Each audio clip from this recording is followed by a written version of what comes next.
말씀 보도록 하겠습니다. 주일에 나눴던 말씀 고린도후서 6장 1절부터 2절의 말씀 함께 다시 한번 봉독하도록 하겠습니다.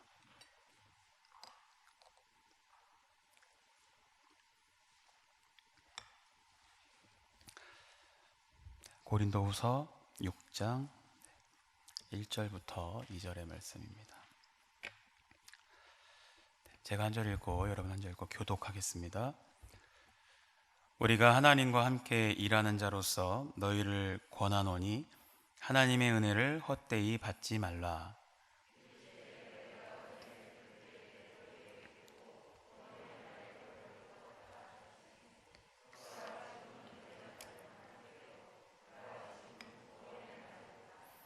아멘. 할렐루야. 오늘 이 자리에 오신 여러분 주의 이름으로 환영하고 축복합니다. 이 세상에서 가장 지혜로운 사람을 우리가 한 사람 선택하라면 여러분 누구를 선택하시겠습니까? 신앙생활을 하는 우리 대부분은 솔로몬이라고 할 것입니다. 솔로몬은 하나님께 지혜를 달라고 기도했고 하나님은 그에게 지혜와 더불어 또 부까지 허락했습니다. 솔로몬이 얼마나 지혜로운 자인지 그가 쓴 말씀을 보면 쉽게 알 수 있는데 그 중에서 노년기에 기록한 말씀은 전도서입니다. 전도서에는 세상에서 누릴 것을 다 누려본 솔로몬이 인생이란 이렇더라 이렇게 하면서 정의를 내린 내용들이 나오고 또 젊은이들에게 부탁하는 그런 말씀이 나옵니다. 그 중에 3장, 전도서 3장의 말씀은 우리들에게 많은 의미를 던져줍니다. 범사에 기한이 있고 천하만사가 다 때가 있나니 날 때가 있고 죽을 때가 있으며 심을 때가 있고 심은 것을 뽑을 때가 있으며 죽일 때가 있고 치료할 때가 있으며 헐 때가 있고 세울 때가 있으며 울 때가 있고 웃을 때가 있으며 슬퍼할 때가 있고 춤출 때가 있으며 이렇게 하면서 사람이 살아가면서 겪을 수 있는 수많은 때를 솔로몬이 이렇게 언급을 합니다. 그렇습니다, 여러분. 지혜로운 사람은 자신이 살아가면서 지금 현재 내가 무엇을 해야 할 때임을 알고 살아가는 사람이 바로 지혜로운 사람이다 라고 할 수 있겠습니다. 대부분 성공한 삶을 살았던 사람들은 그 자신에게 주어지는 매 순간순간의 기회를 잘 활용한 사람들입니다. 학교에 다닐 때는 공부할 때임을 알고 열심히 공부하고 또 직장을 선택할 때는 직장 선택을 잘 했습니다. 결혼할 때도 배우자를 잘 선택했어요. 이렇게 매 순간 그 시간에서 최선을 다해서 살았더니 자신도 모르게 그 인생의 성공자의 모습으로 와 있는 것이죠. 반대로 실패자는 그렇지 못합니다. 공부해야 할 때는 공부를 하지 않고 엉뚱한 것을 하고 직업을 선택해야 할 때 그때사 공부를 한다고 합니다. 그러다 보니 나름대로는 열심히 살았다고 생각되지만 결국은 실패한 인생의 모습이 되어 있는 것입니다. 여러분, 사람에게는 누구나 똑같은 하루 24시간이 주어져 있습니다. 돈이 많다고 해서 권력이 있다고 해서 그 사람에게만 더 많은 시간이 주어지는 것이 아닙니다. 하루 24시간이라는 시간만큼은 누구에게나 공평하게 주어져 있습니다. 문제는 그 시간을 어떻게 활용하고 살아가는가에 달려 있습니다. 그렇게 우리에게 주어진 오늘 하루의 시간은 하나님이 주신 크신 선물인 줄로 믿습니다. 문제는 우리가 그 선물을 받아 살아가면서 그 선물의 가치를 잃어버리고 낭비해 버린다라는 것입니다. 신앙생활을 하는 우리들도 그렇습니다. 신앙생활도 시작한 후에 한 달, 두 달이 지나가고 1년, 2년이 지나가면 그 신앙이 자신도 모르게 성장해 있어야 합니다. 신앙의 흑자를 보이면서 은혜 가운데 살아가야 되는 게 사실 맞죠. 그런데 분명 신앙생활을 시작할 때는 큰 은혜를 받았는데 시간이 지나면서 이런 일 저런 일 때문에 신앙이 성장하지 못하고 오히려 퇴보가 되는 경우를 우리가 종종 봅니다. 오늘 본문에 나오는 고린도 교인들이 바로 그런 모습을 보이고 있습니다. 고린도 교회는 바울이 2차 전도 여행을 할 때 고린도에서 1년 반 동안 머물면서 열심히 전도해서 세운 교회입니다. 처음 고린도에 갔을 때에 신앙의 슬럼프를 만나서 힘들었습니다. 그런 가운데서 브리스길라와 아글라 부부의 도움을 받고, 그리고 예수님께서 이 환상 가운데 나타나셔서 힘을 주시고 능력 있게 사역한 곳이 바로 고린도였습니다. 그런데 그렇게 힘들게 전도에 세운 교회인데 이 성도들이 신앙이 흔들린다는 소식이 들려옵니다. 그래서 그들의 신앙을 권면하기 위해서 편지를 보낸 것이 오늘 우리가 보고 있는 이 본문입니다. 고린도 교인들이 신앙이 흔들리게 된 이유가 여러분 뭘까요? 그것은 바울의 고린도 전도 후에 바른 목회자들이 뒤를 이어 들어가서 신앙 지도를 하지 않았기 때문입니다. 어떤 사람들이 들어가서 다른 예수를 전파했습니다. 거짓 교사들이 들어가서 다른 복음을 전했습니다. 그러니 성도들끼리 파당이 만들어져 버린 겁니다. 그래서 성도들끼리 싸움이 시작된 것이죠. 그런데 그보다 더 심각한 것은 구원은 하나님의 선물이요, 구원은 하나님의 은혜로 주어졌다는 사실을 부정하는 사람들까지 생기게 되었다라는 것입니다. 자, 이런 소식을 들은 바울의 마음이 어땠을까요? 자신이 개척해서 세운 교회의 성도들, 그 신앙이 갈팡질팡하고 있는 모습을 보면서 견딜 수 없었습니다. 그래서 그는 이 고린도 후서의 말씀을 쓰게 된 것입니다. 자, 그런 배경을 바탕으로 기억하면서 오늘 본문을 보면요, 1절에 우리가 하나님과 함께 일하는 자로서 너희를 권하노니 하나님의 은혜를 헛되이 받지 말라 했습니다. 여기서 하나님과 함께 일하는 자라는 말은 바울의 사도직을 말하는 것입니다. 주의 종은 자신이 혼자 하는 것이 아니라 하나님과 함께 일하는 사람이라는 것입니다. 바울 사도가 그렇다는 거예요.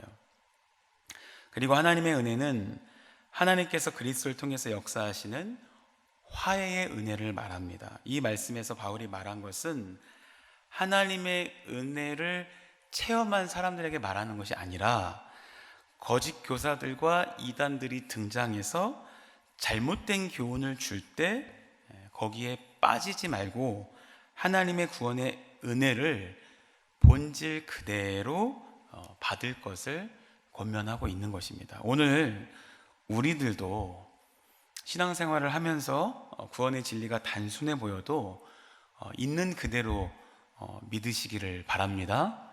예수님을 나의 구세주로 믿으면 구원받은 줄 믿고, 또 예수님을 믿는 자에게는 영생을 선물로 주신 것 그대로 믿으시기 바랍니다. 또 내가 예수님을 믿을 수 있도록 하신 것 역시 하나님의 은혜임을 믿으시기 바랍니다. 바울이 그것을 원한 것입니다. 순수한 그대로 하나님의 은혜를 받아들이라는 것입니다.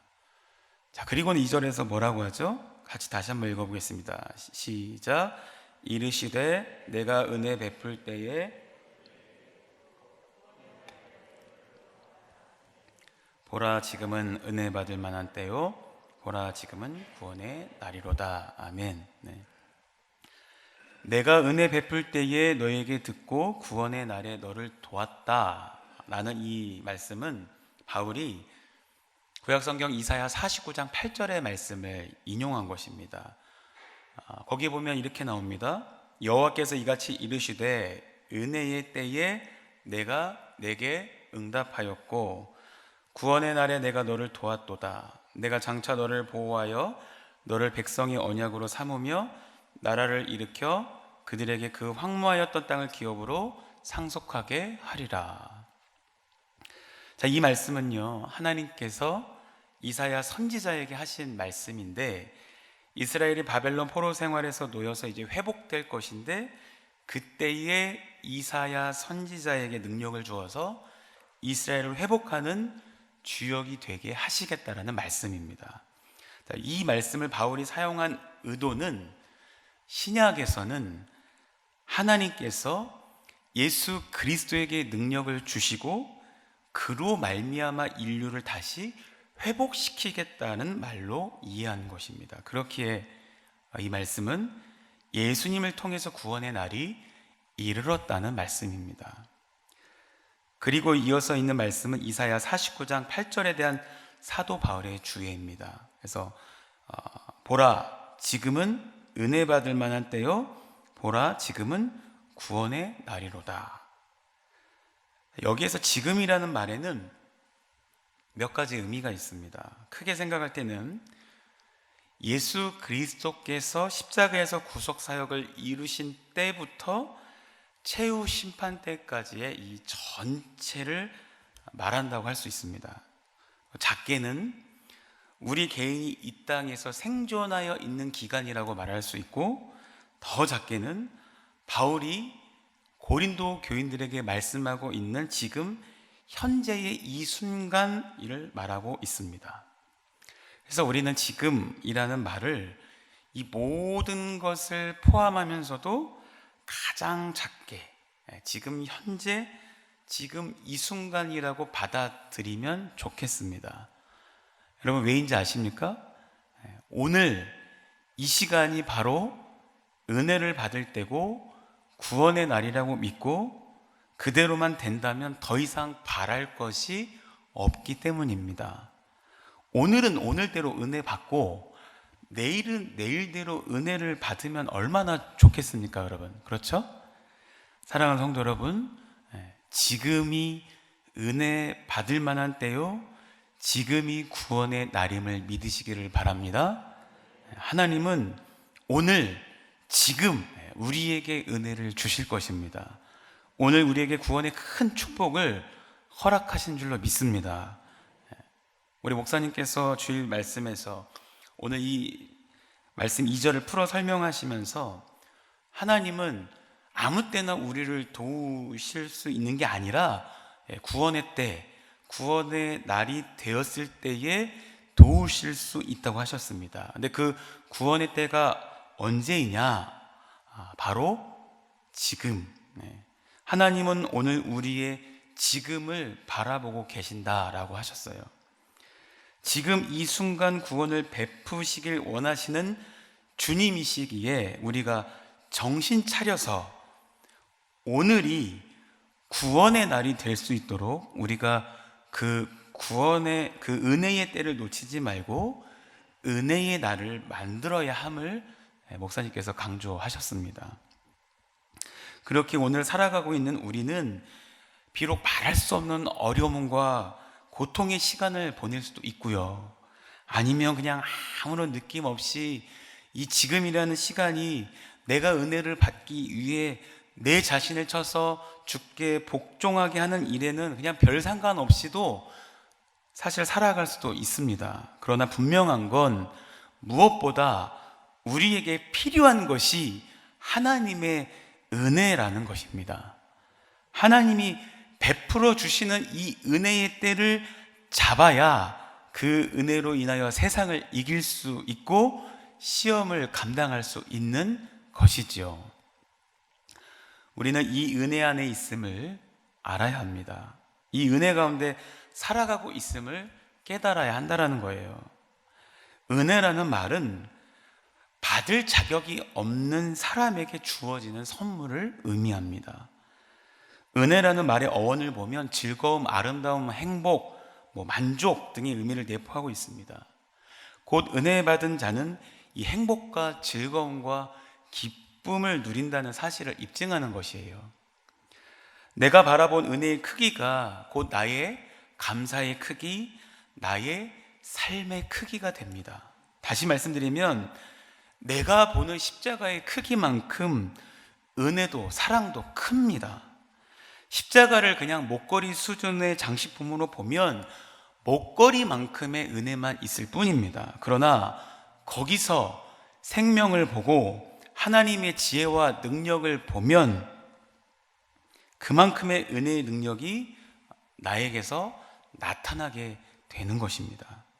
하나님의 세계를 어떠한 믿음을 가지고 보느냐에 따라 은혜의 크기가 달라지는 것입니다.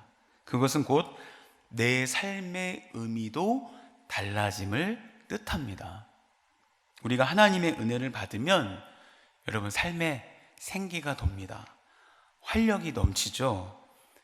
메말랐던 땅에 단비가 내리면 생기가 확 돋는 것 같습니다. 그렇게 우리에게는 무엇보다도 은혜가 필요한 줄로 믿습니다. 시편 107편 9절에 그가 사모하는 영혼에게 만족을 주시며 줄인 영혼에게 좋은 것으로 채워주심이로다 라고 했습니다. 자, 그리고 야고보서 4장 1절에는 같이 한번 읽어보겠습니다. 시작. 너희 중에 싸움이 어디로부터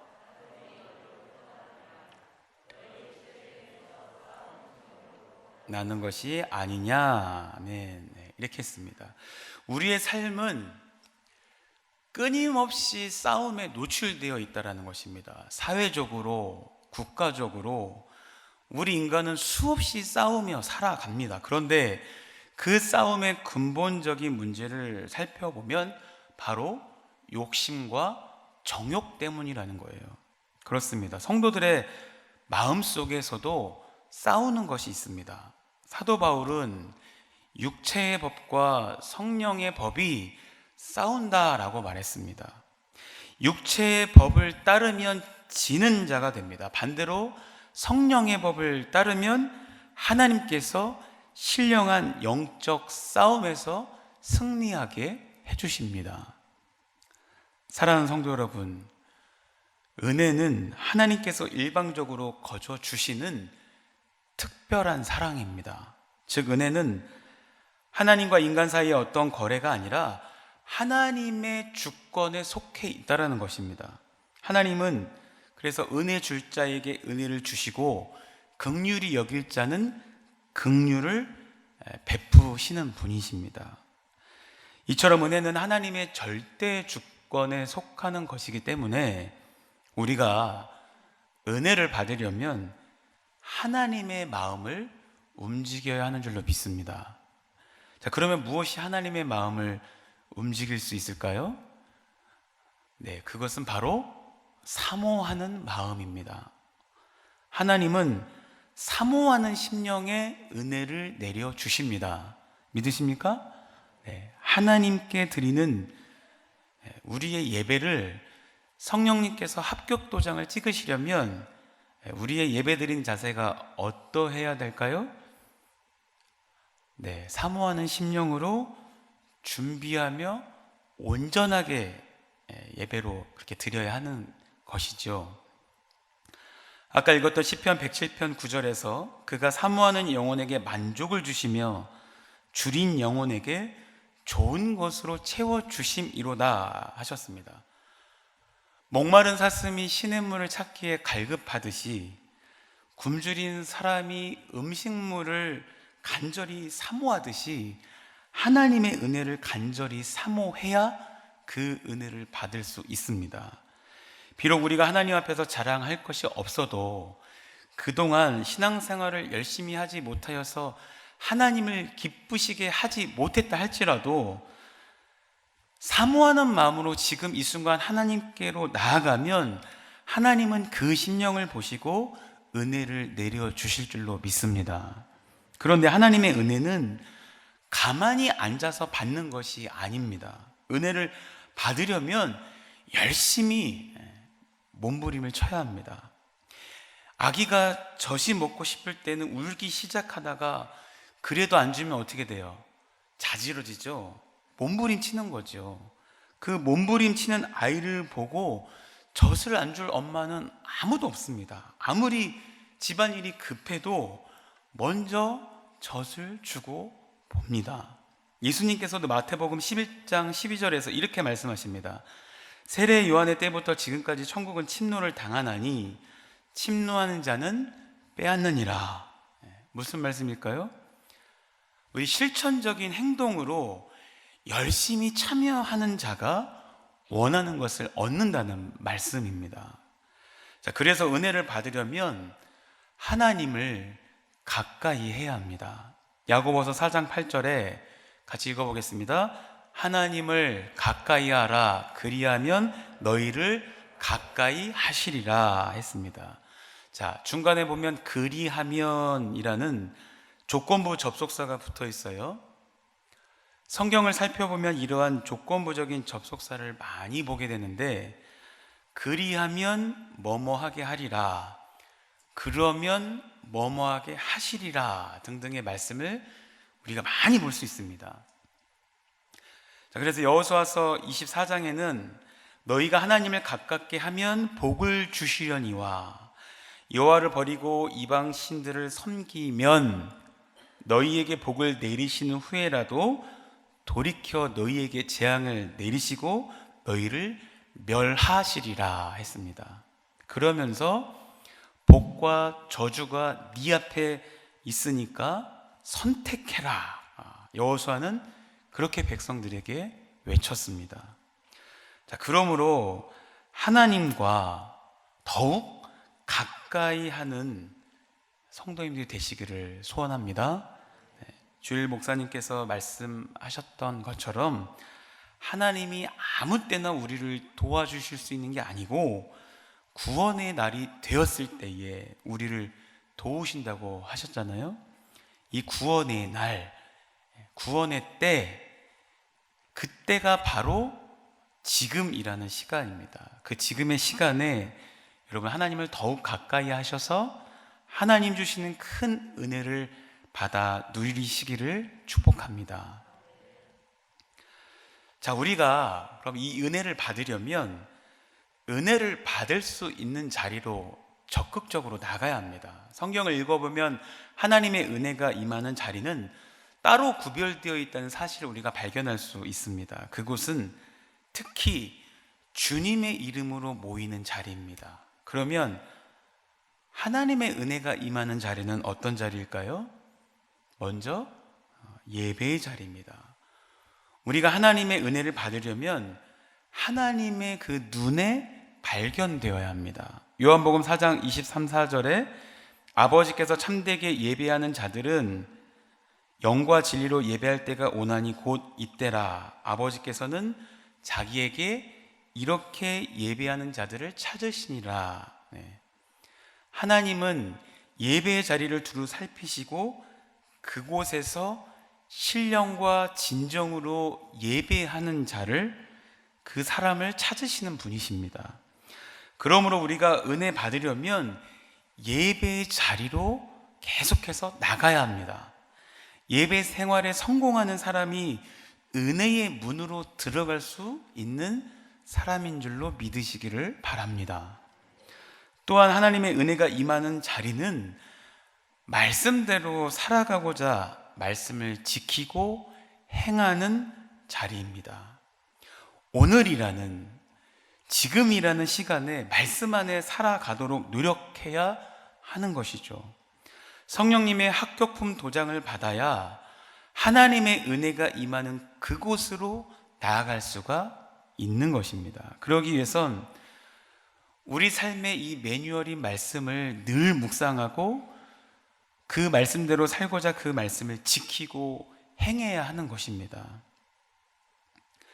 베드로후서 3장 14절에 주님의 재림의 때가 가까이 오니 주 앞에서 점도 없고 뭐도 없이요? 흠도 없이 평강 가운데서 나타나기를 힘쓰라 했습니다. 그리고 18절에 같이 읽어보겠습니다. 베드로후서 3장 18절, 오직 우리 주 곧 구주 예수 그리스도의 은혜와 그를 아는 지식에서 자라가라. 아멘. 우리에게 은혜를 베풀어 주시고자 하는 아버지 하나님의 그 마음을 우리가 기억하고 그를 아는 지식에서 더 자라가는 것, 즉 하나님의 말씀을 매일매일 오늘이라는 그 시간에 더 알아가기에 힘쓰고, 비록 내 현실은 지치고 힘들지라도 그 말씀들을 내 삶 속에서 지켜 행하도록 나 자신을 쳐서 주께 복종하게 하는 그 일에 힘써야 된다라는 것입니다. 사랑하는 우리 여주교회 성도 여러분, 지금은 구원의 날입니다. 오늘 본문에서 말씀합니다. 보라, 지금은 은혜 받을 만한 때요. 보라, 지금은 구원의 날이로다. 이 시대의 혼돈과 불안에서 구원받아야 하고, 죄로부터 구원받아야 하며, 모든 고통과 재난으로부터 구원받아야 할 줄로 믿습니다. 영원한 구원의 문으로 우리가 계속해서 전진하여 들어가야 합니다. 언제 주님이 오실지 모릅니다. 코로나 상황으로 무너져 있던 우리의 신앙을 이번 간증 집회들을 통해서 여러분 한번 점검해 보시고, 다시 한번 적극적이고 또 능동적인 신앙의 태도를 가지고 말씀을 따라 행하시고, 더욱 기도하는 것에 힘쓰는 가운데 하나님이 당신의 백성들에게 엄청나게 쏟아 부어 주시려고 준비하신 그 폭포수 같은 큰 은혜와 구원의 큰 복을 여러분 모두 다 넘치게 받으시기를 주님의 이름으로 간절히 축원드립니다.